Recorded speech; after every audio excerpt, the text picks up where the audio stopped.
I walked into my own son's wedding expecting respect, maybe even love. Instead, my chair was missing, like I was a guest nobody wanted. When I asked why, my new daughter-in-law smiled at me, bold as brass, and said, "We didn't think you'd come." Everyone laughed, and my son looked the other way. But that night, she came to me in tears asking, "Why did the will change yesterday? Now tell me, who really had the last laugh? Would you forgive this?" Comment where you're watching from and subscribe for more stories like mine. I always thought growing older would bring peace. People like to say that after 60, you stop worrying about foolishness and let life flow however it wants to. Maybe that's true for some, but let me tell you, when your peace is tied up in the children you raised, there ain't no such thing as rest. I was 22 when I had my son, Marcus. His daddy was long gone before he could even crawl. Folks whispered back then, saying I was too young, too wild, too stubborn to raise a boy on my own. But I proved them wrong.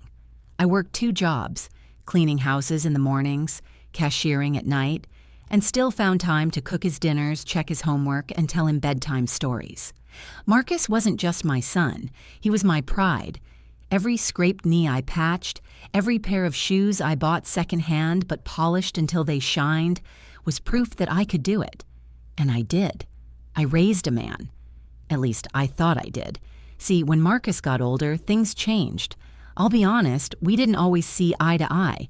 He was ambitious, always chasing something bigger, and I encouraged it. I wanted him to soar. But with every new promotion, every new girlfriend, I started feeling like I was standing further and further away from the boy I once rocked to sleep. He'd call, but not often. He'd visit, but not for long. Still, I kept quiet. I told myself, this is what motherhood is. You give, and you don't ask for anything back. Then he brought her home. Denise. Pretty girl, polished in that way that comes from money, not struggle. She had the kind of smile that looked like it belonged in a magazine, but when she shook my hand, her eyes didn't match her smile. No warmth, just calculation. From the start, I could feel her measuring me.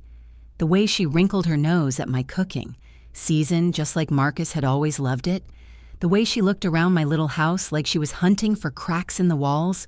I told myself I was being paranoid. I even prayed about it. But my spirit wasn't wrong. That girl had no room in her heart for me. Marcus didn't see it, or maybe he didn't want to. He was in love, blind as a bat, grinning every time she walked into the room. And I stayed quiet. I smiled when I didn't want to. I bit my tongue when she made those little digs, like the time she asked Marcus, loud enough for me to hear, "Do you think your mom will ever want to move somewhere nicer?" I swallowed that pain whole, because I loved my son more than I loved my pride. But silence has a way of stacking up. It sits heavy on your chest until one day you can't breathe under it anymore. When they announced the wedding, I clapped along with everyone else. I hugged Denise, kissed her cheek, and told her I was happy. But inside, my stomach turned. Something told me I wasn't walking into a celebration. I was walking into a battlefield. The weeks leading up to the wedding were strange. I wasn't included in much. No planning, no dress shopping, not even the rehearsal dinner. Every time I asked, Marcus would say, "Don't worry, Ma, Denise's family has it covered." I tried to believe him, tried to remind myself it was his big day, not mine. But deep down, I felt pushed out, like I was already being erased. And yet, I kept telling myself, it'll be fine. On the wedding day, I'll sit front row, proud as ever, watching my boy marry the woman he chose. Maybe that's all the dignity I need, but let me tell you something. Dignity only carries you so far when other folks are determined to strip it from you. The morning of the wedding, I put on my best dress, navy blue, with silver earrings Marcus had bought me years ago for Mother's Day. I pinned up my hair, dabbed on perfume, and looked in the mirror. "You look good, girl," I told myself. "Don't let nobody steal this joy." When I walked into that hall, though, I felt something shift. Guests glanced my way, some with smiles, others with whispers. I ignored it, standing tall as I searched for my seat. The rows were filled, every aunt, uncle, cousin, friend of the bride, all neatly placed. But as I scanned the front, my stomach dropped. There was no chair with my name on it. At first, I thought maybe I'd overlooked it. Maybe they'd set me closer to the aisle. Maybe my name card had slipped. I walked down the row again, checking every seat. Nothing. My chest tightened. I turned to the nearest usher. "Excuse me, baby," I said, keeping my voice calm. "Where's my chair?" He looked confused, then embarrassed. I'll check with the bride." And that's when I felt it, that sharp, icy gaze cutting into me. Denise. She was standing near the altar, her dress perfect, her face glowing. But her eyes, those eyes were full of satisfaction, like she had been waiting for this moment. When the usher whispered to her, she smiled. Then she looked right at me and said, loud enough for everyone to hear, "We didn't think you'd come." Laughter rippled softly from a few corners of the room. My ears burned, my hands shook, and in that instant I knew this wasn't a mistake. This was a message that said, "You don't belong here." But she had no idea who she was dealing with, because that day was the beginning of her war with me, and I wasn't about to lose. My feet froze on that polished floor as her words cut through me like glass. "We didn't think you'd come." The smile on her face was sugar sweet for the crowd, but I saw the venom underneath. A hush fell across the row nearest me, the kind of silence that ain't kind. It's sharp, heavy, waiting to see what you'll do. I straightened my back, lifted my chin, and smiled too. I wasn't about to let that girl see me fold. Inside, my heart was hammering, but I had lived through storms before, storms that could have drowned me if I let them. This little scene? It wasn't going to take me down, but Lord, the humiliation burned. The usher cleared his throat, fumbling with the seating cards, but I held up my hand. "It's fine, baby," I told him softly. "I'll stand." That sent a ripple through the crowd. Standing at my own son's wedding, like I was some uninvited guest. My eyes searched the front, searching for Marcus. I spotted him near the altar, laughing with one of his groomsmen, oblivious. I wanted to call his name, wanted him to look at me, to see me and know what was happening. But when his eyes finally landed on me, they didn't stay. They darted away, quick, guilty. That hurt worse than anything Denise could have done. My own son couldn't hold my gaze. A woman sitting 2 rows back, a friend of Denise's family, I guessed, leaned toward another and whispered something behind her manicured hand. They both looked at me, then giggled. I clenched my fists at my side. Folks had whispered about me my whole life, when I was a young mother working doubles, when I wore the same dress more than once because I couldn't afford new ones. I thought I'd outgrown the sting of it. But here it was again, circling me like vultures. Finally, a chair was dragged out from the back by another usher, a metal folding one that didn't match the cushioned seats everyone else had. He set it up at the far end, not in the front row where a mother belonged, but off to the side like an afterthought. I walked to it slowly, every step heavy with shame. My dress brushed the floor, my heels clicking like the ticking of a clock. My back was stiff, my head high, but inside something cracked. Sitting on that cold chair, away from the family, I folded my hands tight in my lap so no one would see them tremble. The ceremony began. People rose when Denise walked down the aisle glowing in her lace gown, clutching her father's arm. Cameras flashed, guests sighed, and all I could think about was how carefully she had planned this moment. She had erased me from the picture. I watched Marcus's face as he saw her approach. His eyes softened, his smile wide. He looked like a boy again, grinning at a birthday cake. My throat tightened. He wasn't mine in that moment. He belonged to her. The vows were sweet, rehearsed, dripping with words I wasn't sure either of them truly understood. Forever, loyalty, devotion. I almost laughed. I'd lived long enough to know promises made under flowers and music don't always stand when the storms come. When the officiant asked if anyone objected, my chest swelled. My tongue pressed against the roof of my mouth, aching to release the truth, that this girl wasn't right, that she didn't love my son the way she claimed. But I stayed silent. I wasn't about to be the villain in his story. Not yet. The kiss came, and applause filled the hall. Folks rose to their feet, clapping, cheering, celebrating love. And me, I sat on that cold, lonely chair, clapping softly, tears stinging the corners of my eyes. After the ceremony, as the guests filed toward the reception, I stayed seated a moment longer. I needed to breathe, to gather myself. My hand went to my purse, feeling for the folded letter inside, the one I'd signed just yesterday at the lawyer's office, the will, my secret weapon. Nobody knew, or so I thought. "Are you coming, ma'am?" The usher's voice startled me. "Yes," I said, forcing a smile. I rose, smoothed my dress, and followed the crowd. The reception hall was lit with chandeliers, tables sparkling with crystal and roses. Music floated through the air, couples already laughing over champagne. My seat, once again, missing. I wasn't even surprised this time. A server quickly pulled up another folding chair, this time near the end of a table crowded with Denise's cousins. Their laughter was loud, their voices sharp. They barely looked at me. Dinner was served. Plates of roasted chicken, buttered potatoes, and asparagus laid before everyone, except me. When my plate finally arrived, it wasn't chicken like everyone else's. It was a dry piece of fish, and the potatoes were missing altogether. The server mumbled an apology, but I could see Denise watching from across the room, that smirk curling her lips. I picked up my fork anyway. I wasn't going to give her the satisfaction of seeing me starve. Then the toasts began. Her father spoke first, bragging about his daughter's accomplishments, praising her beauty, her grace. He barely mentioned Marcus. Laughter and applause filled the room again. I felt invisible. My hands clenched tighter around my fork, and I prayed silently for strength. But then, as the applause died down, Denise leaned across the table. Her perfume was sweet, cloying, suffocating.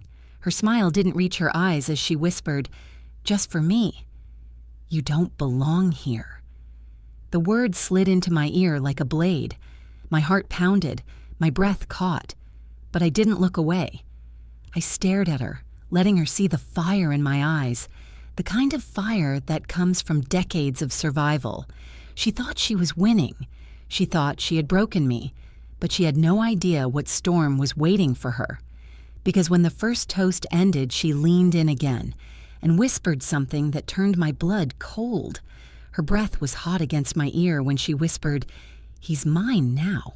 You've already lost." I froze, my fork halfway to my mouth. The clinking of glasses and the hum of laughter around us blurred into nothing. Those 6 words sank heavy in my chest, pressing down like a stone.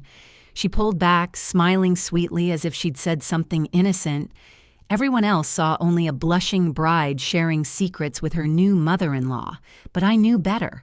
That girl had just drawn a line in the sand. My eyes burned as I looked across the table, straight at my son. He was laughing with one of the groomsmen, raising his glass in a toast I hadn't even heard. His face glowed with joy, but not once did he glance my way. I wanted him to see me, to notice the empty chair beside me, the wrong plate in front of me, the cruelty etched into the smirk on his wife's face. I wanted him to see his mother, standing alone in the crowd of her only child's wedding, but he didn't. And when he finally did, when his eyes swept across the room and landed on me, it was only for a flicker, a second. Our gazes locked, and in that instant I prayed he'd recognize the storm brewing, that he'd step in, take my hand, and pull me into his circle where I belonged. But instead, he looked away, quick, like a man ashamed. My stomach twisted. It wasn't just Denise who had turned her back on me. My son had too. I set my fork down and folded my hands together, squeezing so tight my knuckles ached. My thoughts roared. All the years, Marcus, all the nights I stayed awake sewing your school costumes, the lunches I packed when I couldn't even feed myself, the times I scrubbed floors until my knees bled just to keep you in sneakers that didn't have holes. And now, you can't even look at me when your wife is cutting me down in front of everybody. A wave of heat rolled over me. Betrayal feels different when it comes from the flesh of your flesh. The best man tapped his glass and rose, starting his toast. Jokes, memories, brotherhood, laughter. Everyone roared at the punchlines, and Denise leaned on Marcus's arm, dabbing at fake tears of joy. I couldn't even hear half of it. My mind was too busy replaying his eyes darting away from mine. When the toast ended, Marcus stood. My breath caught. Finally, maybe he'd say something that included me. Maybe he'd thank me for raising him, for being there when no one else was. My chest tightened with hope. "My wife," he began, looking down at Denise with eyes full of love, "is the best thing that ever happened to me." The room erupted in applause. I sat there, my smile frozen, my heart shattering piece by piece. He talked about her kindness, her strength, how she'd made him a better man. He said she brought him stability, family, a home he'd never known before. Every word was a knife twisting in my gut. Did he forget who cooked his meals when the fridge was empty? Who kept a roof over his head when landlords threatened to evict us? Who held him through storms and sickness? But the worst part wasn't what he said. It was what he didn't say. Not one word about me. Not one. Acknowledgement that I had sacrificed everything so he could stand there in that suit, smiling, married to her. When the toast ended, he raised his glass high, looking out over the guests. His eyes skimmed right over me like I was a stranger. The room cheered again. My hands trembled. I pressed them into my lap, squeezing hard until the tremor stopped. I felt Denise's eyes on me. When I turned, she mouthed a word, just one. Gone. I swallowed hard, my throat dry. She wasn't just trying to erase me. She believed she already had. The rest of dinner passed in a blur. Servers whisked plates, guests clinked glasses, and music floated through the air. I chewed what little food I had, barely tasting it. My mind was miles away, replaying every moment of Marcus's life that had led us here. His first steps, his first scraped knee, his high school graduation when I cried so hard I ruined my makeup. All of it, culminating in this day when my son turned his face from mine. When the cake was rolled out, 3 tiers high with white frosting and gold trim, the crowd gasped and cheered. Cameras flashed as Marcus and Denise cut the first slice, smearing frosting on each other's noses and laughing. My chair wobbled beneath me as I sat rigid, clapping softly like I was expected to. Inside, though, I was a storm. I thought about walking out. I imagined standing, gathering my purse, and leaving them to their perfect little show without me. But something kept me in that chair. Pride, maybe, or spite, or the stubbornness that had carried me through every trial life ever handed me. And then, as the music shifted and couples filled the dance floor, Marcus finally walked toward me. My heart lurched. For a moment, I thought he might ask me to dance. That maybe, just maybe, he'd seen my hurt and was ready to make it right. He leaned down, kissed my cheek quick, and whispered, "Don't start anything tonight, Ma. Please."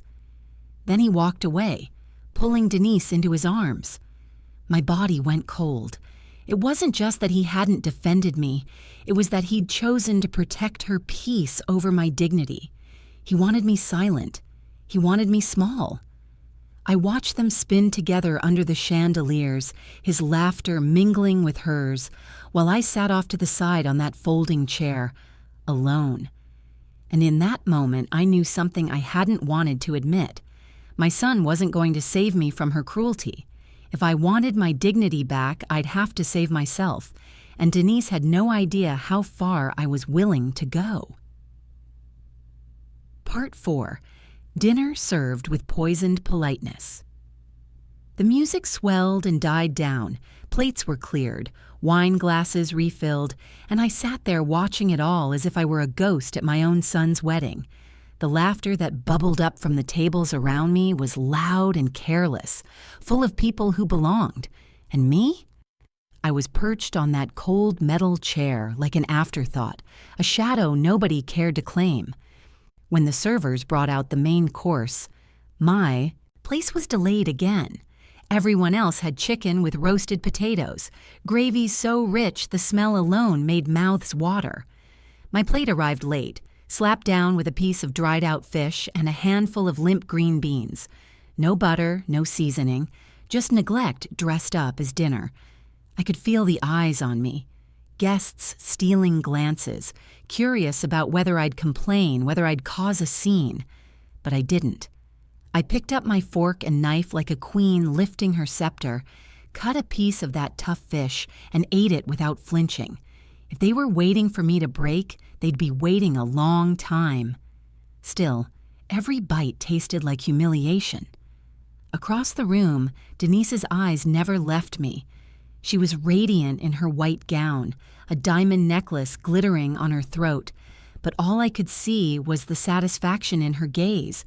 She wasn't feeding on cake and wine. She was feeding on my shame. I reached for my water glass, but when I lifted it, it was empty. Everyone else's had been refilled. Mine sat bone dry. A small thing, but deliberate. The kind of cruelty that slips past polite eyes but stabs the one it's meant for. I set the glass down carefully, my hand steady though my chest burned. Then came the toasts. Denise's father rose first, a tall man with a booming voice. He bragged about his daughter's accomplishments, about her elegance and education. He called her the jewel of their family. Then he raised his glass to Marcus, thanking him for joining their clan, as though Marcus had been adopted into royalty. He didn't mention me once. Laughter rippled through the room when he cracked a joke about how Denise had trained Marcus already. I watched my son smile sheepishly, nodding along. My fists curled under the table. Was this what it meant to be married now? To be molded and reshaped until the man I raised was unrecognizable? When the father finished, Denise's mother stood, dabbing her eyes with a silk handkerchief. She praised her daughter's beauty, her grace, her charm, and then added, "We know Denise will be the perfect wife because she's always known how to keep her family together." Her eyes flicked toward me, sharp as needles. My chest tightened. Was that a dig? Or had I become so raw that every word felt like a cut? The guests applauded, clinking their glasses. Denise leaned close to Marcus, whispering something that made him laugh. My stomach twisted. Then came the best man's speech. He joked about Marcus's college years, his late nights, his wild days. "But then he met Denise," he said, and it was like she saved him. Saved him? I almost choked. Saved him from what? From me? From the life I'd given him, built out of scraps and love and sacrifice?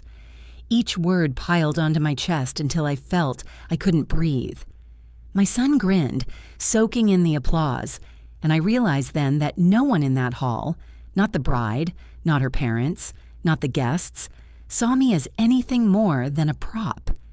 And, not even a necessary one, I was background noise.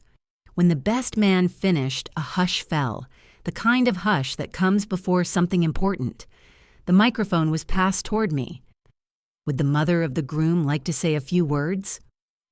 Every eye turned my way. For a heartbeat, I considered shaking my head, sitting in silence, swallowing it all down. That's what they wanted, after all, for me to disappear into the corner, polite and forgotten. But something in me rebelled. A fire I hadn't felt in years rose up, and I thought, no. If they want to hear me, then they'll hear the truth. I stood slowly, smoothing the skirt of my dress. The metal chair scraped as I pushed it back. I walked to the microphone, heels clicking on the polished floor, and when I reached it, I didn't tremble. I stood tall, like the woman who had survived decades of storms. "My name is Evelyn," I began, my voice steady, "and I am Marcus's mother." The room grew still. I spoke of sacrifice, of raising a boy into a man. I spoke of love, The kind of love that doesn't come with conditions, the kind that doesn't fade when money is tight or when life gets ugly. I praised my son's resilience, his ambition, his strength, but woven through my words were threads sharp enough to cut. Family, I said, is about loyalty. It's about respect. And it's about remembering the people who held you up when the world wanted to see you fall. A murmur spread through the crowd. Some shifted in their seats. Others nodded quietly. Marcus looked uneasy, his smile fading at the corners. Denise's face was frozen, her jaw tight, her hand gripping his arm like a vice. I ended simply, I wish my son joy, but I also pray he remembers where he came from and who stood beside him long before today. Silence followed, heavy and thick, then a smattering of applause, hesitant at first, then stronger. Not loud, not raucous, but enough. I returned to my chair, sitting with my head high. For the first time that day, I felt a sliver of dignity return. But when I glanced at Denise, her smile was gone. Her eyes were hard, her lips pressed thin, and in that moment I knew I had cracked something in her perfect mask. She leaned toward me again as I sat, her voice low and venomous. "You'll regret that." And the way she said it, I knew she wasn't making a promise. She was making a threat. Her words slid into my ear like poison, quiet enough for no one else to hear. "He's mine now. You've already lost." I froze, staring straight ahead at the table as if nothing had happened. The chatter of guests, the clinking of glasses, the laughter rising and falling, it all blurred, muffled, distant. My fork hovered above my plate, my hands stiff, while inside, something in me cracked wide open. I had always imagined a wedding would bring families together, a union, a celebration, a chance to share joy. But in that moment, all I felt was the heavy weight of being pushed out, written off, erased. I glanced at my son. Marcus was laughing with one of Denise's cousins, his arm draped casually around the back of her chair. He hadn't heard what she whispered. He hadn't seen the steel in her eyes. To him, this was still a fairy tale. Love, music, champagne. And yet the very foundation of his fairy tale was built on burying me alive. I clenched my jaw, my throat burning. That girl thought she'd won. She thought she'd severed the last tie between me and my son, but she didn't know me. She didn't know the storms I had weathered, the battles I had fought to raise him. I wasn't about to be buried so easily. Still, her words kept echoing, louder and louder. "You've already lost. You've already lost." I remembered the nights I'd stayed up sewing patches into Marcus's jeans so the other kids wouldn't laugh at him. I remembered walking miles to work because I couldn't afford bus fare, all so he could eat dinner.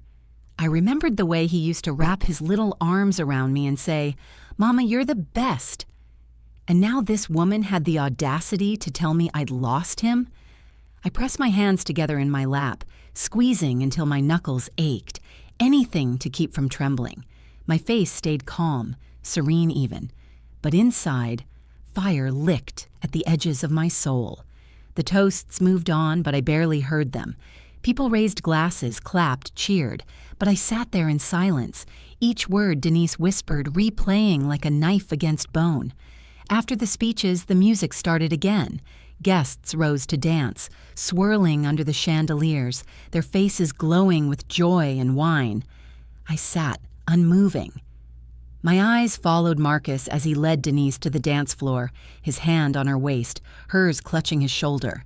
They laughed, spun, kissed. Everyone clapped and cheered. But when Denise's gaze flicked over her shoulder, straight at me, her lips curled into a smile sharp as a blade.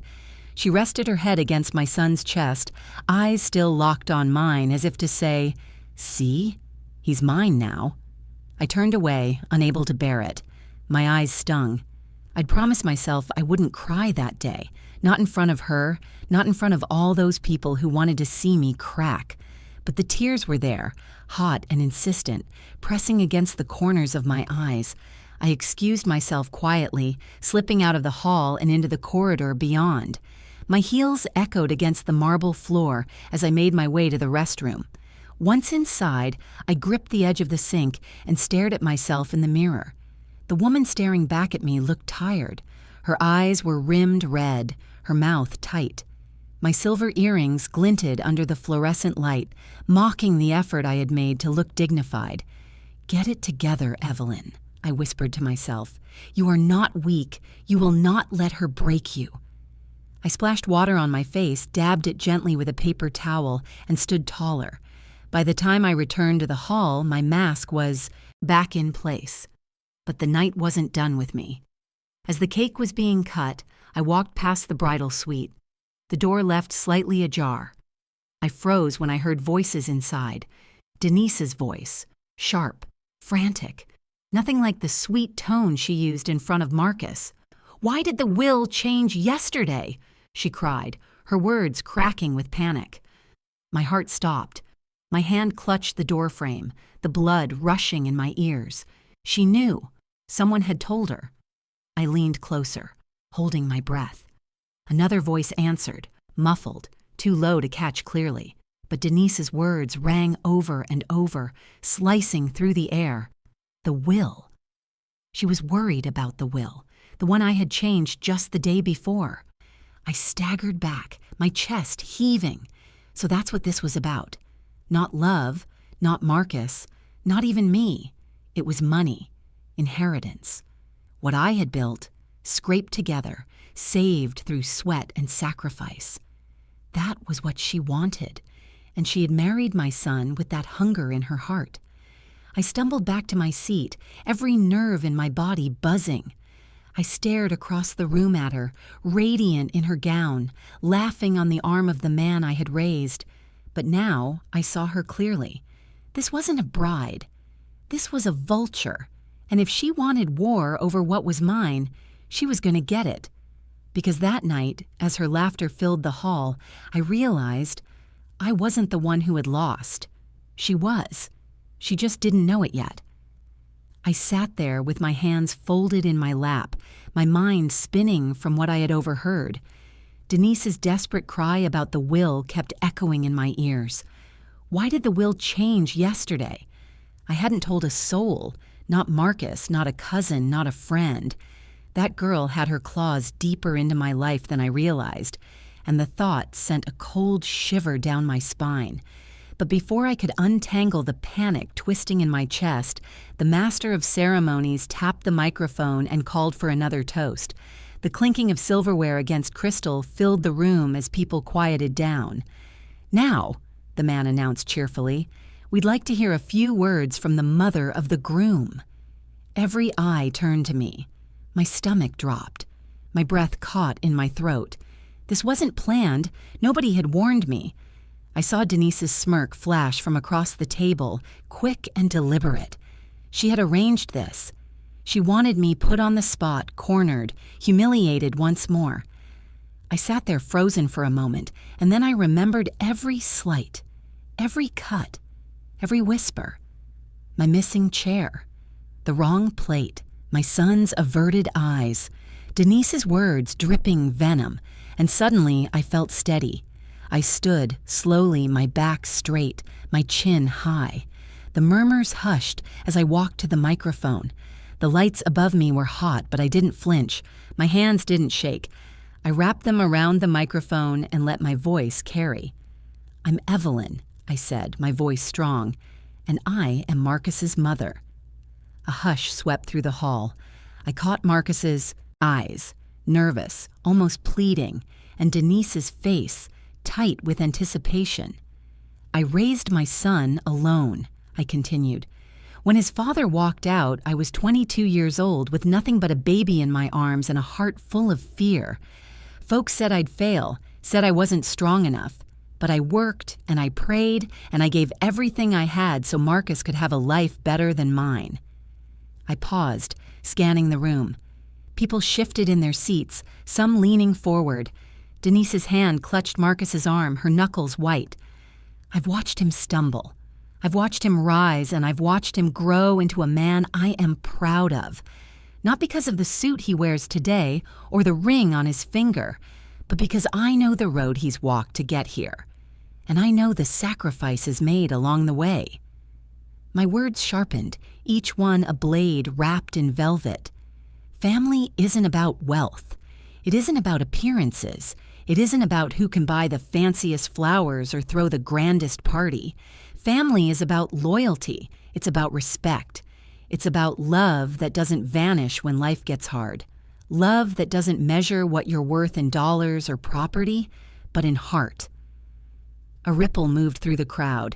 I could see guests glance at each other, uneasy. My words weren't subtle, and they knew it. Marcus stared at the floor, his jaw tight, while Denise's eyes burned into me, daring me to go further. I took a breath, then leaned closer to the microphone. And I hope, as my son begins this new chapter, that he never forgets the people who lifted him up when he was too small to stand. The ones who stood by him, not because of what he could give, but because of who he was. I pray he remembers loyalty. I pray he remembers respect. And I pray he never lets anyone take those values away from him. Silence, heavy, charged, suffocating. Then came a scattering of applause. A few claps at first, hesitant, then more joined in. Not loud, not raucous, but enough to fill the hall. I stepped back, handed the microphone to the master of ceremonies, and walked back to my chair. My heart pounded, my chest heaving, but I didn't let it show. I sat down with my hands folded neatly in my lap, my face calm. And when I looked across the table, Denise's smile had cracked. Her eyes blazed with fury. Her lips moved, barely audible, but I saw the words as clear as if she'd shouted them, "You'll regret that." I leaned back in my chair, never breaking her stare. Inside, my heart raced, but I refused to give her the satisfaction of seeing fear. The rest of the toasts carried on, but the room had shifted. Guests whispered to each other, eyes flicking toward me, toward Marcus, toward Denise. The air was thick, heavy, brittle, as though everyone sensed the storm gathering. Marcus didn't look at me again. He kept his gaze fixed on Denise, his smile forced, his laughter thin. When they rose for their first dance as husband and wife, he wrapped his arms around her, holding her close. From across the room, she leaned her head on his chest, but her eyes found mine again, glittering with rage. The music played soft and romantic, but it felt like a funeral march to me. I clapped politely when the song ended, but inside, my blood simmered. Denise thought she had humiliated me, broken me, stripped me down, but I had struck back, even if only with words. And I saw now, in her eyes, that she knew I wasn't going to be silent. But she wasn't done. I could feel it. And when the night grew quieter, when the music softened and the guests began to drift into their conversations, she made her move. She leaned close to Marcus, whispering into his ear, her eyes still locked on me. Marcus's face tightened, his lips pressing into a thin line. Then he glanced up at me, quick, sharp, pained. I knew at once. She had told him something. Something meant to drive the wedge deeper, to finish the job she'd started. And when I saw the doubt flicker in my son's eyes, I realized the real battle hadn't even begun. The rest of the evening moved like quicksand, slow and suffocating. I smiled when expected, nodded at strangers I didn't know, clapped when the band played their songs. But inside, my mind wasn't in that hall anymore. It was back in the lawyer's office the day before, where I had sat across from a polished mahogany desk and signed my name on the papers that changed everything. It had been a quiet decision, made after many restless nights. For years, my plan had been simple. Leave everything I owned to Marcus. The house, the savings, the land my daddy left me. Everything. He was my only child, the only one I had. But when Denise came into the picture, I started to worry. Not at first. I tried to believe in her, tried to accept her. But the more I saw, the more I knew. She wasn't marrying my son for love. She was marrying him for security, for what she thought she could inherit. I had spent a lifetime building what little I had, scrubbing floors, cleaning houses, pinching pennies, saying no to myself so I could say yes to my boy. I wasn't about to let all of that hard-earned sweat and sacrifice fall into the hands of a woman who looked at me like I was dirt under her shoes. So I did the only thing I could. I went down to the lawyer's office, sat in that cold leather chair, and told him to change my will. My estate, small as it was, wouldn't go to Marcus anymore, not directly. I redirected it, part to my church, part to a scholarship fund, and a trust set aside for any future grandchildren. If Marcus truly lived in love, he and his family would still be cared for. But Denise? She would never see a penny with her name on it. When I signed that paper, I felt something shift inside me. Relief, yes, but also a sharp edge of guilt. My son didn't know. I hadn't told him. And if he found out, would he see it as protection or betrayal? That question kept me up nights. But in the end, I chose what I believed was right. Sometimes love means protecting your children even when they don't understand it. Now, sitting at that wedding, I realized the secret wasn't so secret after all. Denise knew. I didn't know how, but she knew. Her outburst in the bridal suite was proof. I pushed my fork around the plate, appetite gone. Around me, the chatter was still light, but I noticed certain glances being cast my way. Whispers carried across the table. Denise's cousins leaned in, murmuring, their eyes darting toward me before quickly looking away. My stomach clenched. Had she already told people? Was she painting me as the villain before the ink on those papers was even dry?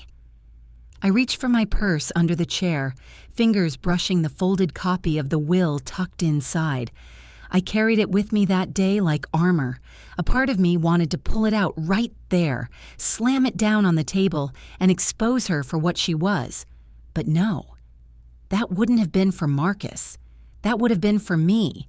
And I had learned long ago that timing is everything. Still, I couldn't ignore the way Marcus looked at me when she whispered into his ear. His eyes had changed. Confusion first, then doubt, then something darker. He kept glancing my way, his smile faltering, his laughter thinner each time. Later, when the dancing slowed and the band played softer tunes, Marcus approached me. He sat down on the folding chair beside me, leaning in close. "Ma," he said softly, his voice low enough that no one else could hear. "What's going on?" I stared at him, at the boy I raised who now sat before me, a man with shadows in his eyes. I wanted to tell him everything right then and there, that his wife was scheming, that she was already digging into what wasn't hers, that she would bleed him dry if I didn't stop her. But the words stuck in my throat. I knew if I pushed too hard, he'd side with her. Love makes fools of the smartest men, and my son was no exception. Instead, I touched his hand, squeezed it gently, and said, "All you need to know is I love you, and I will always protect you, whether you see it or not." He looked at me, searching my face, but before he could say more, Denise called his name. Her voice was sharp, insistent, and he went to her like a dog to its master. She looped her arm through his and pulled him back into her circle, leaving me sitting alone once again. The night dragged on. I smiled when guests left, hugged those who came to say goodbye, and thanked the ones who offered polite words. But all the while, my mind was locked on the secret Denise had uncovered. She knew about the will. She knew she wasn't in it. And now, she would stop at nothing to get what she believed was hers. I thought I had protected my son by keeping that secret. But by the end of that night, I would realize Denise was already one step ahead of me. By the time the last song ended and the guests began to leave, my body felt like it was carved from stone. I was tired, yes, but more than that, I was restless. The weight of that secret pressing in on me made it hard to breathe. I knew Denise had spoken those words in anger, but anger is the closest thing to truth you'll ever get out of a liar. Why did the will change yesterday? The way she had said it, shaken, desperate, told me she wasn't guessing. She knew. The hall was quieting, waiters clearing tables, candles burning low. I told myself it was time to leave, to gather my things and head home, but something pulled me deeper into that place. Some instinct that told me the night wasn't finished with me yet. I made my way down the corridor, heels clicking against the floor, when I heard it. Muffled sobs. At first I thought it was a bridesmaid, overcome with emotion, but then I heard her voice. Denise. I slowed, my heart thudding, and crept closer. The door to the bridal suite was cracked open just enough for me to hear. "I don't understand," she cried, her voice high, broken. "Why did the will change yesterday? Why?" I froze, my blood turning to ice. Inside, I heard movement. A man's voice answered, low and hushed, but I couldn't catch the words. He wasn't Marcus. I knew my son's voice, and this wasn't it. My stomach twisted. Who was she talking to? "I married him for this," she hissed, her words trembling with fury. "For the security, for the money. You told me it was guaranteed." Her sobs turned sharp, almost like laughter mixed with rage. "And now? She's gone and taken it away from me after everything I did." My hand clutched the doorknob, every muscle in my body rigid. I leaned closer, straining to catch the reply. The man murmured something again, and then Denise's voice cut through, clearer than ever. "No, I don't care about him," she snapped. "Marcus is nothing without what she has. If she takes it all away, then what's the point?" The world tilted under my feet. My son, my boy, the same child I once held to my chest and prayed over when he was sick, the one I scraped and clawed to raise, was nothing to her but a stepping stone. She didn't love him. She never did. I staggered back from the door, my breath ragged, my chest heaving. The walls seemed to close in around me.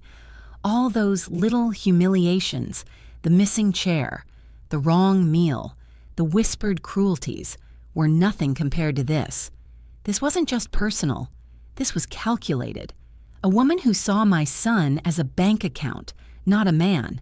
A predator who'd set her sights on everything I had built. Tears welled in my eyes, hot and stinging, not just from anger, from grief. Because the truth cut deeper than anything. Marcus was blind to it. He had given his heart to a woman who didn't want him, only what came with him.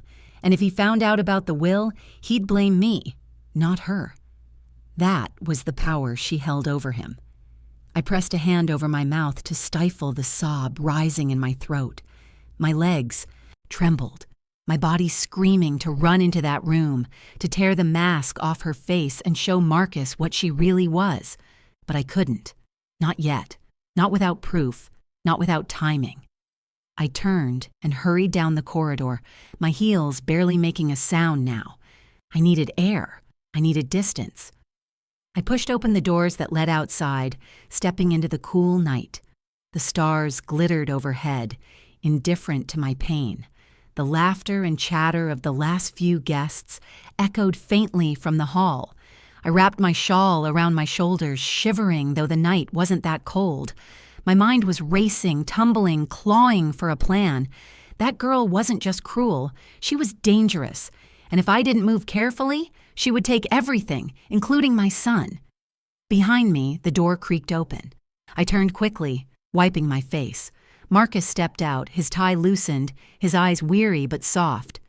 "There you are," he said, his voice low. "I've been looking for you." I swallowed hard, forcing a smile. "Just needed some air, baby." He stepped closer, his hand brushing mine. "Are you okay? You've been quiet all night." I wanted to scream, to tell him everything, to shake him until he saw what I had just seen. But his eyes were tired, his smile fragile, and I knew the truth would only break him in ways he wasn't ready for. So I said only this: "I'm fine. Just a lot on my mind." He studied me for a long moment, then nodded. "I love you, Ma." My throat closed. "I love you too, Marcus." He kissed my cheek, gentle and fleeting, then turned back toward the hall. I watched him walk away, the weight of his new chain tightening around him with every step. I stayed there in the night air, clutching my shawl, my heart heavy with rage and sorrow. Denise thought she had me cornered, thought she had stripped me of power. But she was wrong. She had revealed her hand too soon. And I, Evelyn Carter, wasn't about to let her destroy the son I had fought so hard to raise. Because from that night forward, I knew what had to be done. I would expose her, even if it meant burning everything down around us. I didn't plan on finding her. I only went back down the corridor because my feet wouldn't stay put in that hall. My heart pounding like a drum, my head full of the things I'd overheard. But the universe has a way of putting you where you need to be, whether you want it or not. That night, it put me outside the bridal suite, hands on the doorknob, breathing hard, listening to the sound of her voice unraveling. When I stepped in, the room was dim, the bridesmaids long gone, champagne glasses half empty on a table. Denise stood by the window, the moonlight catching the edge of her veil. Her face had lost the bridal glow. Up close, I could see the raw thread of panic in her eyes. She looked older, tired in a way that had nothing to do with the wedding. "Evelyn," she said before I could speak, surprised, brittle. "What are you doing? Here?" I didn't answer right away. I let my eyes take her in. The way her jaw clenched, the tremor in her fingers, the little dog-eared expression of someone who'd finally been cornered. I closed the door softly behind me and crossed the room. My heels barely made a sound. When I stood in front of her, she looked small for a moment, like a girl pretending to be grown. "You told me I wasn't invited," I said quietly, "but here I am." She rolled her eyes, a short, ugly sound. "You always make everything about you." "No, baby," I said. "You made everything about you." She laughed then, sharp and angry. "You don't understand. You never understood. Marcus is... he's useful. He gives me what I need. Stability, a name, connections. I played my part. I smiled. I listened. I got what I needed." The confession landed heavier than I expected. I felt my knees go weak, not from the words themselves, but from the casual way she said them, like she was reading off a grocery list. The shock burned hot and quick, then cooled into something else, an old, familiar anger, the kind that steeled you for action. "You married him for what he could give you," I said, as calm as I could make my voice. "Not for him." "So what?" she snapped. "What's wrong with wanting security? You worked hard. Good for you, but you—" She gestured at me, at my dress, at the life I'd carved out with nothing. "You wasted it. You wasted it on a boy who never learned to appreciate you." "You think I wasted it," I said slowly, "because I wanted my son to have roots. I wanted him to know love that didn't calculate returns. You knew that. You used it." Denise's eyes flashed. "Used it? Child, don't act like you're the saint here. You kept Marcus broke and sentimental. You told him to work hard but never taught him how to manage what he had. He was vulnerable. You made him vulnerable." Her voice had gone colder. "I brought him what he needed." "You brought him what you needed," I corrected. "Don't dress it up." She stepped closer then, invading my space, a predator smelling blood. "And now she changes the will, and what? She thinks she can take everything away from me, from him, from us." Her voice trembled, but not with sorrow, with greed. "She'll regret it." I felt bile rise, but forced it down. Regret it? For what? Making sure her money goes where she wants it? For protecting what she worked for? She scoffed. "You act like you did this for him, for Marcus. You did this for yourself. You're bitter, Evelyn. You're jealous. You lost your chance to be something once, and now you're trying to punish the rest of us."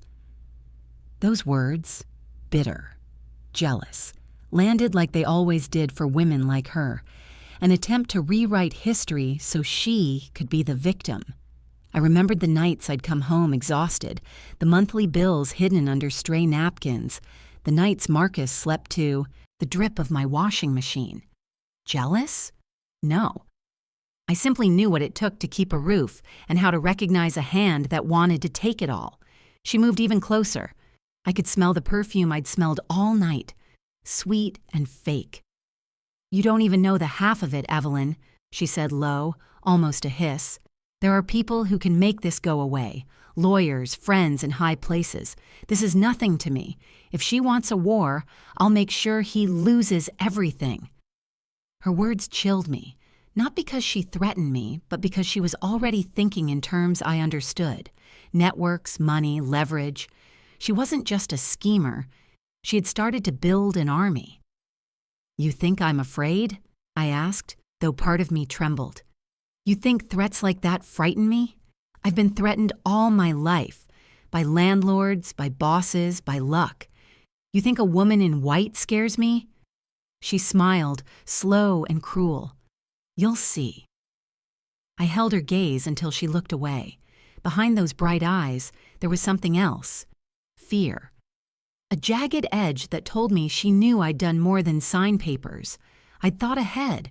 She'd gotten greedy too soon. People who moved with greed made mistakes. They left trails. "Why don't you tell Marcus the truth?" I asked. "Tell him what you told me. Tell him you married him for a house and a bank account." She laughed, helpless and loud. "He'd never believe me. He's mine now. He loves me. He can't see what I am to him because he's too wrapped up in the fantasy I sold him." "And if he ever does?" I pressed.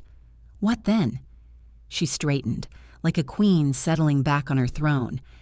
"Then he'll have to choose. And he'll choose me because I gave him what he needs. You didn't give him anything but guilt and stories about sacrifice." I felt my mouth curl. "He has me. He has his mother." She shook her head, the first crack in her armor showing. "Not anymore."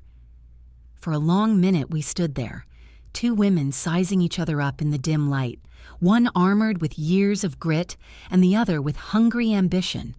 I wanted to crumble into accusations, to call down every sin she'd committed, but I'd learned. Hurt people lashed out, but truth needed proof.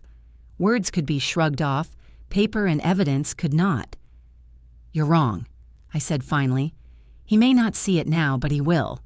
Folks who dig for treasure always reveal themselves, and when he sees who you really are, he'll have to answer for it." She smiled, thin and ugly. "Then I guess we'll see who's left standing." I left her there, head bowed, watching her brood as if she'd cornered a prey that might bite back. I walked out into the cool night, the stars indifferent overhead. My body felt heavy, but my mind was sharp. The confrontation had given me something I hadn't expected, a confession and a map of her pride.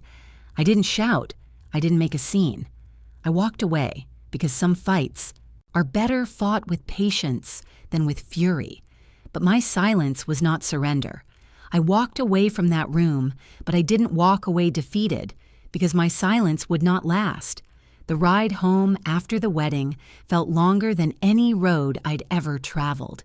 Even though I lived just a few miles away, the car was filled with silence so thick I could taste it. My hands gripped the steering wheel tight, every bone in my body aching from carrying a weight no one else seemed to see. That night, lying in my bed, I stared at the ceiling and asked myself the same question over and over. Do I tell him? Do I tell Marcus the truth about the woman he just married? Do I crush his heart to save his future? Or do I swallow it all and pray he figures it out on his own?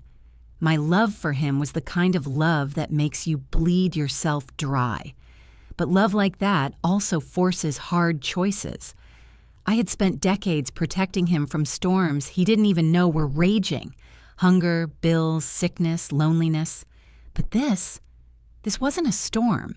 This was a woman, and she was sleeping right next to him now. The days that followed were a blur of quiet calls and polite text messages. Marcus called me once the day after the wedding, his voice light, almost careless. "Thanks for coming, Ma. It meant a lot." It meant a lot, as if I had been just another guest. He didn't ask about the chair. He didn't ask about Denise's whispers. He didn't ask if I was all right. And that told me everything I needed to know. He hadn't seen me. Not really. But I saw him. I saw the way he posted pictures of Denise online, smiling like a man convinced he had it all. I saw the way her hand rested possessively on his chest in every photo, her smile fixed, her eyes hollow, and I knew he needed to see what I had seen. Not from her lips, not whispered in anger, but from proof. Something undeniable. Something that would strip away the veil she wore and leave her exposed. So I began to watch. I didn't confront her again, not yet. Instead, I waited. I listened. I started noticing things I hadn't before. Phone calls she took in the other room, packages arriving at their house under names I didn't recognize. The way Marcus's bank card kept glitching when he tried to pay for lunch with me, only for him to wave it off with a laugh. One afternoon I visited their new home, carrying a pie like any mother would. Denise welcomed me at the door, her smile stretched so tight it looked painful. The moment Marcus left the room, her voice dropped low. "You're wasting your time," she hissed. "He won't believe you." I leaned in close enough to smell her perfume, sweet but rotten underneath. "I don't need him to believe me," I whispered back. "I need him to see for himself." Her eyes flickered, and for the first time I saw fear break through her confidence. It lasted only a second, but it was enough to tell me she understood. Her time was running out. That night, I sat in my kitchen with the old folder I kept in a locked drawer. Receipts, statements, deeds, every scrap of proof of what I had built with my hands. I thumbed through it, my fingers brushing over the crisp copy of my new will. It wasn't time to use it yet, but I held it like a weapon, waiting for the right moment. Still, doubt gnawed at me. What if Marcus hated me for it? What if exposing her meant losing him forever? I closed my eyes, hearing his voice as a boy. "Mama, don't leave me." And now, as a man, he was leaving me without even realizing it. The next Sunday, Marcus invited me to dinner at their house. I went, though my heart told me trouble was brewing. The table was set fancy, Denise's touch on every detail. She served Marcus the largest portion, herself the next, and slid a smaller plate toward me as though rationing out scraps. I said nothing, just bowed my head in prayer and ate quietly. Halfway through the meal, Denise cleared her throat. "So, Marcus," she said sweetly, "did you know your mother changed her will the day before the wedding?" The fork clattered in my hand, my chest seized. She had said it, out loud. Marcus froze, his eyes snapping to me. "Is that true, Ma?" His voice wasn't angry yet, just confused, but behind that confusion was hurt waiting to bloom. I set my fork down gently, folded my napkin, and met his eyes. "Yes, baby, it's true." The room went silent. Denise leaned back in her chair, her lips curling in victory. Marcus's face twisted, shock spilling into disbelief. "Why?" he asked, his voice trembling. And there it was, the question that would decide everything. I took a deep breath, my hands steady on the table. "Because, Marcus, sometimes a mother has to protect her son, even from the things he can't see." Denise laughed then, sharp and triumphant. "Protect him or punish him. Tell him, Evelyn. Tell him why you don't trust his wife. Go ahead. Make yourself look like the bitter old woman you are." My son's eyes were on me, searching, pleading, and I knew in that moment the time for silence was over. So I looked at my son, and with my heart breaking, I began to reveal the truth that would shatter his perfect little marriage. The air in that dining room was heavy, thick enough to choke on. Denise leaned back in her chair, grinning like a cat that had cornered a mouse. Marcus stared at me, his eyes wide, searching, confused. And me? I sat there with my back straight, my hands folded neatly on the table, every nerve in my body trembling but my face calm. "Yes," I said again, my voice steady. "I changed my will." "Why?" Marcus demanded, his voice breaking with something between anger and hurt. "Why would you do that without even telling me?" I swallowed hard. My heart screamed to comfort him, to say it was all a mistake, to take away that wounded look in his eyes, but I knew softness now would only cost me later. "Because, baby," I said, slowly, "not everybody standing next to you is standing with you." Denise's laugh cut through the air like glass shattering. "Oh, that's rich," she sneered. "She's jealous, Marcus. She doesn't want to let you go. She can't stand that you have your own life now." Marcus turned toward her, uncertainty flickering across his face. That flicker was all I needed. I leaned forward, my voice low and sharp. "I have loved you every day of your life," I said to him. "I gave everything I had so you could grow. I never asked for thanks, never asked for repayment, but I will not sit by while someone takes advantage of you. I will not leave behind the scraps of my life's work for someone who doesn't even care about you." His jaw tightened, his hands fisting on the table. He wanted to believe me, I could see it. But Denise had woven her web too tightly. "You see?" she pressed, her voice sugary sweet. "She can't stand the idea of me being in the picture. She doesn't trust us. She doesn't respect us. This isn't about money, Marcus. This is about control." Her words slid into him like knives. His shoulders hunched, his eyes downcast. For a moment, I thought I had lost him, but I had been a mother too long to give up at the first sign of defeat. If she wanted a battle of words, fine, but I had something better than words. I had patience and proof. That night, after I returned home, I pulled out my folder again. Receipts, letters, copies of emails I'd saved when she accidentally left her computer unlocked during visits. I began piecing it together like a quilt, small scraps that on their own looked harmless, but together formed a pattern. Bank transfers to names Marcus didn't know, a hidden credit card she paid off with cash, whispered phone calls I had recorded on my old landline when her voice carried too loud down my hallway. It wasn't enough yet, but it was a start. The more I looked, the more I realized Denise wasn't just careless. She was arrogant. She believed she'd already won, and arrogance makes people sloppy. I started watching closely. Every family dinner, every church visit, every holiday. Denise couldn't help herself. She bragged in subtle ways about the vacations she was planning, the investments she knew would pay off, the expensive purchases she hinted Marcus could afford now that he was married. Always just vague enough to sound like small talk, always sharp enough to make me certain she was scheming. And every time she slipped, I wrote it down.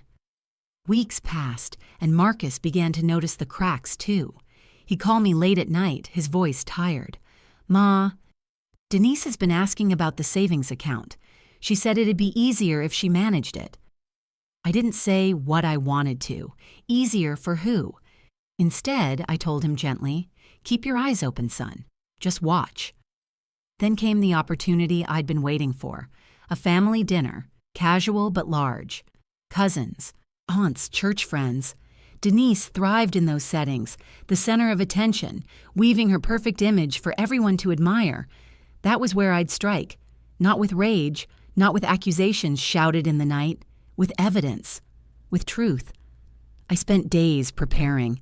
Copies of bank transfers tucked neatly into an envelope, a printed record of her secret calls, proof she couldn't deny, not without looking Marcus straight in the eye and lying through her teeth. When the night came, I dressed carefully. Not flashy, not somber, dignified. My navy dress again, the silver earrings Marcus had given me long ago. I wanted him to see me as I truly was. Not bitter, not jealous, but steady. Dinner began like any other, laughter and chatter filling the air. Denise sparkled at the head of the table, pouring wine, complimenting dishes, drawing every gaze. Marcus sat beside her, his smile weary now, strained at the edges. Halfway through the meal, I rose to my feet. The chatter died down. All eyes turned to me. "Family?" I began, my voice calm. "I've always believed truth is best shared, even when it hurts, and tonight, I think some truth needs to be spoken." Denise's fork froze halfway to her lips. Her smile faltered for the briefest second. I set the envelope down on the table, right in front of Marcus. His eyes flicked to it, then back to me. "What's this?" he asked. "Proof," I said simply. "Proof of what you've been too blind to see." The room was silent. Even the children stopped whispering. Denise's hand trembled slightly as she reached for her glass. Marcus opened the envelope, pulling out the papers. His eyes scanned the words, his brow furrowing deeper with every line. Denise shifted, her smile forced. "This is ridiculous. She's twisting things, Marcus. She's trying to turn you against me." But her voice faltered when she saw the recognition in his face. The bank transfers, the hidden accounts, the lies too sharp to ignore. My son's hands shook as he held the papers. His jaw tightened, his eyes filling with something I hadn't seen in years. Anger. For the first time since the wedding, Denise looked truly afraid, because in that moment, as Marcus turned his gaze on her, I knew. The trap had been sprung. Marcus sat frozen, his eyes scanning the papers over and over, as though the words might change if he looked long enough. Around the table, relatives shifted uncomfortably, the clinking of forks and glasses falling into silence. Denise's face had lost its shine, her cheeks flushed red, her eyes darting nervously from Marcus to me, then back again. "Marcus," she started, her voice quivering but still trying to hold its polished edge. This is nothing. Your mother is twisting things. She's trying to make me look bad. She's always resented me." Marcus didn't answer. He just kept staring at the papers in his hands. His knuckles whitened as he gripped them tighter. Finally, his voice broke the silence.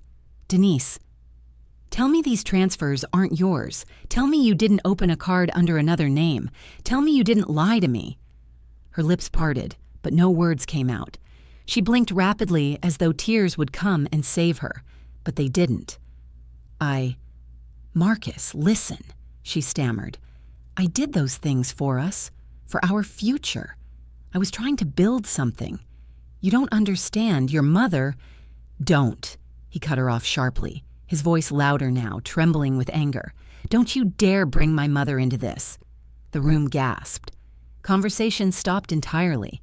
For the first time since the wedding, Marcus's voice carried a weight I hadn't heard in years.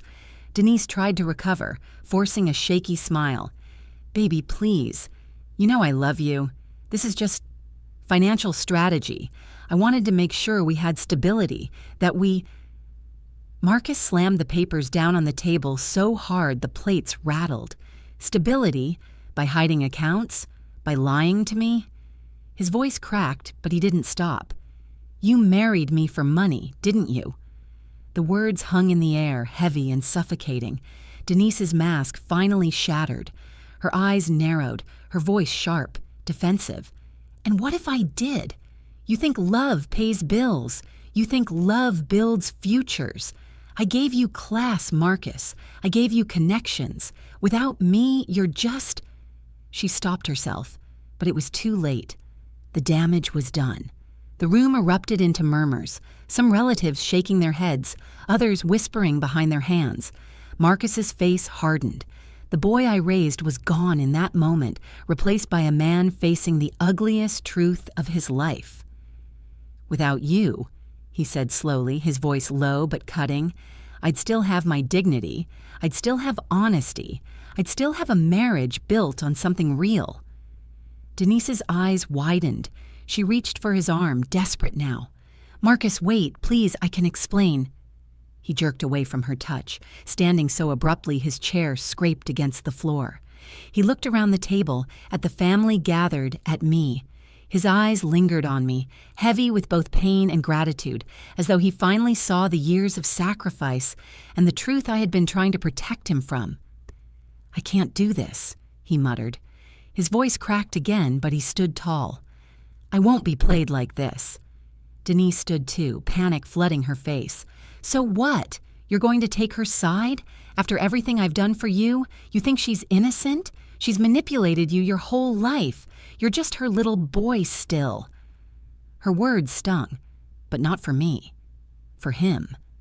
Marcus's jaw clenched, his fists tight at his sides. "I'd rather be her son," he said coldly, "than your fool." The gasp that followed was sharp enough to cut glass. Denise's face crumpled, fury twisting her features into something unrecognizable. "You'll regret this," she spat. "Both. Of you. You think you can embarrass me like this in front of everyone? You think I won't recover? You're nothing without me." Marcus didn't flinch. He didn't raise his voice again. He just looked at her with the kind of emptiness that only comes when love dies. Then he turned his back on her. The room was utterly silent. No one dared move. Denise's chest rose and fell quickly, her hands trembling as she gathered the edges of her dress. She looked around at the eyes watching her, at the whispers forming, and she knew it was over. Not just her marriage, but her image, her reputation. The perfect bride had been stripped bare, revealed for what she was. She let out a sound somewhere between a sob and a scream, then stormed out of the room, her heels clattering against the floor, the door slamming behind her. For a moment, no one moved. Then slowly, the whispers began again, soft and incredulous. A cousin muttered, "Lord have mercy." An aunt shook her head, crossing herself. The truth had landed like a hammer, and there was no covering it up. Marcus sat back down heavily, burying his face in his hands. I reached for him, laying my hand gently on his shoulder. He didn't look at me, but he didn't move away either. "Ma," he whispered, his voice broken. "What do I do now?" My throat ached, but I forced the words out steady. "You start over. You take back your dignity, and you let her go." Tears spilled through his fingers, silent but steady. Around us, family members shifted, some coming to pat his back, others murmuring prayers. But I stayed still, my hand on his shoulder, my heart aching and proud all at once. Because I knew that night my son's world had fallen apart, but it had also begun again. And as Denise's threats echoed in my mind, I knew the battle wasn't done, not until justice had the final word. In the days that followed, silence filled Marcus's house like smoke after a fire. Denise had vanished, packing up her clothes and storming out that night, but her presence lingered, her perfume on the couch cushions, her name still on the mailbox, her lies woven into the walls. My son walked through it like a man dazed from an accident, unsure of where to put his hands, his feet, his heart. I was there every day, not hovering, not preaching, just present, cooking meals he didn't touch, folding laundry he forgot in the dryer, keeping him company while the silence pressed down heavy. It was 2 weeks later when the letter arrived. Legal paper, clean and cold. Denise had filed for annulment. The words in black ink were sharp, but the knife they carried wasn't aimed at Marcus's heart. It was aimed at his pockets. She demanded compensation for her suffering, a division of assets, even though their marriage hadn't even lasted long enough to wilt the wedding flowers. Marcus's hands shook as he read it, his eyes filled with shame. "Ma," he said, voice low, "she's still trying to take everything." I took the letter from him and set it down on the table. Then I placed the folder I'd been carrying for weeks right beside it. "That's why I planned ahead," I said softly. His eyes lifted to mine, confused. "Do you remember when I said sometimes a mother has to protect her son, even from what he can't see?" I slid the copy of my will across the table. "This is what I meant." He unfolded the paper, scanning the words slowly. His lips parted as he realized the truth. Denise had never been in line for anything. The house, the land, the savings, they were already directed elsewhere. Trusts for grandchildren, donations to our church, a legacy meant to outlast greed. "You changed it," he whispered, his voice caught between relief and sorrow. "Yes," I said, "and I'd do it again. Not because I don't trust you, because I saw her for what she was, Because I couldn't leave you chained to someone who only wanted the ink on a checkbook. He pressed the paper to his chest, closing his eyes. Tears slipped down his face, silent and heavy. I'm so sorry, Ma. I didn't see it. I didn't see any of it. I reached across the table, cupping his hand in both of mine. That's what love does, baby. It blinds you. But don't you mistake love's blindness for weakness. You're stronger now. You've seen her true face. That's what matters. The case never went far. Denise's claims fell apart under the weight of the evidence I had gathered, the transfers, the accounts, her recorded words that Marcus himself had submitted to the lawyer. She slithered back into the shadows, her reputation scorched, her plans ruined. And us? We didn't come out unscathed, no. Marcus carried the weight of betrayal in his eyes, the sting of realizing he had been a fool in love. But he carried it like a scar, not a wound, something to remind him, not something to break him. Months later, on a warm Sunday afternoon, he stood in our church and told his story to the congregation. Not the details, not the ugliness, but the truth. That sometimes the devil doesn't come with horns and fire, but with a smile and a gentle hand. That sometimes family isn't just the blood you're born with, but the loyalty that holds you up when you fall. I sat in the pew, listening, tears in my eyes, pride swelling in my chest. He had been broken, yes, but he had also been rebuilt. After the service, he walked me home. As we reached my porch, he stopped, turned to me, and said, Ma, I understand now. About the will, about everything. You didn't just save money.